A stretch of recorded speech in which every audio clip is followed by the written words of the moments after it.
अंगूठे का संबंध किस ग्रह से है? अंगूठे में ऐसी कौन सी शक्तियां हैं जो इसको और ज्यादा खास बनाती हैं? बताइए पंडित जी, कौन से ग्रह से संबंध है?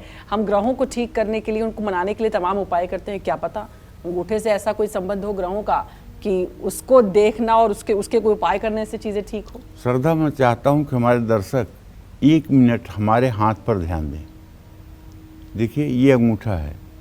अब अंगूठे का किस ग्रह से संबंध होगा, ये जानने के लिए जानना बहुत ज़रूरी है कि हाथ में ग्रहों की, सारे ग्रहों की स्थिति कहाँ है। तो आप जानें, ये छोटी उंगली, ये बुध की उंगली है और इसके नीचे का ये स्थान जो है बुध पर्वत कहलाता है। और ये उंगली अनामिका कहलाती है, जो सूर्य की उंगली है। इसके नीचे का स्थान सूर्य पर्वत कहलाता है। ये बीच वाली उंगली शनि की उंगली है, इसके नीचे का स्थान शनि पर्वत कहलाता है। और ये तर्जनी उंगली बृहस्पति की उंगली है, इसका नीचे का स्थान बृहस्पति पर्वत कहा जाता है। आपने समझ लिया होगा। मेरे हाथ में तो सारे पर्वत उभरे उभरे हुए हैं, बहुत अच्छे हैं। ये तो कुछ माता रानी की विशेष ही कृपा है हमारे ऊपर। लेकिन आप अपना हाथ मिलाइएगा, अगर इतना बड़ा न हो तो भी डरने घबराने की कोई बात नहीं है। अच्छा, ये देखिए, ये नीचे वाला भाग, हथेली के नीचे वाला भाग, ये जो उठा हुआ है, ये चंद्र पर्वत है। क्या है? चंद्र पर्वत है। मनुष्य के मानसिक बौद्धिक क्षमता का मूल्यांकन यहाँ से किया जाता है। और अब ये बचता है ना, अंगूठे के नीचे वाला भाग, ये शुक्र पर्वत है। तो शुक्र पर्वत से क्या जुड़ा हुआ है? अंगूठा। तो अंगूठा किस पर्वत के सबसे ज़्यादा प्रभाव में है? शुक्र पर्वत के सबसे ज़्यादा प्रभाव में है। ठीक है ना। अभी मैंने क्या नहीं बताया आपको? मंगल। मंगल कहाँ है? मंगल ये अंगूठे से सीधी रेखा खींचिए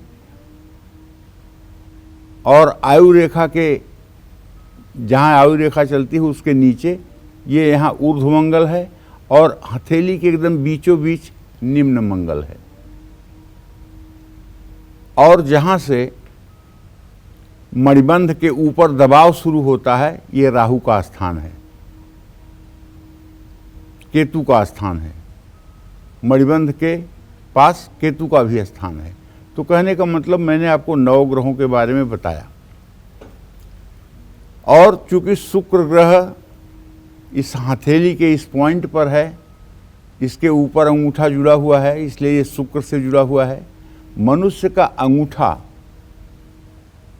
प्रकृति ने इस तरह बनाया है कि वो बाकी उंगलियों के विपरीत दिशा में भी कार्य करने में सक्षम होता है।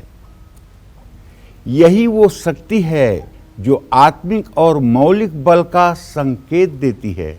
नवजात बच्चों की इच्छा शक्ति नहीं होती है, वो पूरी तरह अपनी माँ या पालनहार पर निर्भर रहते हैं।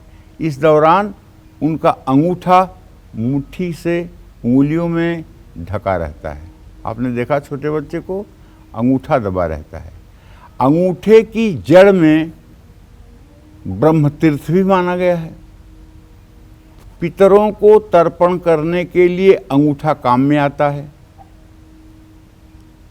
दक्षिण दिशा को पितरों की दिशा माना गया है। हमारे दाहिने हाथ का अंगूठा भी दक्षिण दिशा में ही स्थित है। अंगूठा शुक्र ग्रह से भी जुड़ा हुआ है। मैंने बता ही दिया आपको। जिन लोगों की जन्म कुंडली में शुक्र ग्रह अशुभ स्थिति में हो, उन लोगों को अंगूठे में हमेशा कोई न कोई तकलीफ रहती है। जैसे शुक्र ग्रह अगर अस्त का होगा, शुक्र अगर नीच का होगा, तो ये नीचे वाला भाग जो देख रहे हैं ना, ये दबा हुआ होगा, पिचका हुआ होगा। और यहाँ अगर छुएंगे ना, ये पिलपिला होगा, जरा सा भी यहाँ जान नहीं होगी, मांस नहीं होगी, ये पिलपिला होगा। ऐसे लोगों के अंदर, अगर पुरुष हैं तो ऐसे लोगों के अंदर नपुंसकता, अगर महिला हैं तो उनको यौन रोग होने की संभावना बढ़ जाती है। लेकिन अगर ये बहुत उठा हुआ और बहुत कड़ा हो, दबाने पर भी ना दबे, तब भी ये जननांग से संबंधित रोगों को देता है। इसका मध्यम होना ही शुभकारी होता है। उठा हुआ भी हो, हल्का सा दबाव में भी आता हो, तभी ये शुभकारी है। बहुत ज़्यादा कठोर हो, बहुत ज़्यादा उठा हुआ हो, पत्थर की तरह मजबूत हो, तब भी ठीक नहीं है। दबा हुआ हो, हाथ की अपेक्षा और जगह की अपेक्षा, पिलपिला हो, छूने पर हड्डियां मिलती हों, तो भी ये ठीक नहीं है। तो ये हाथ की संरचना हमारे जीवन का एक दर्पण है। कुंडली में अगर ज़्यादा खराब ग्रह होगा तो निश्चित रूप से इससे अंगूठा प्रभावित होगा, इसमें कोई संशय नहीं है। जय मां विंध्यवासिनी।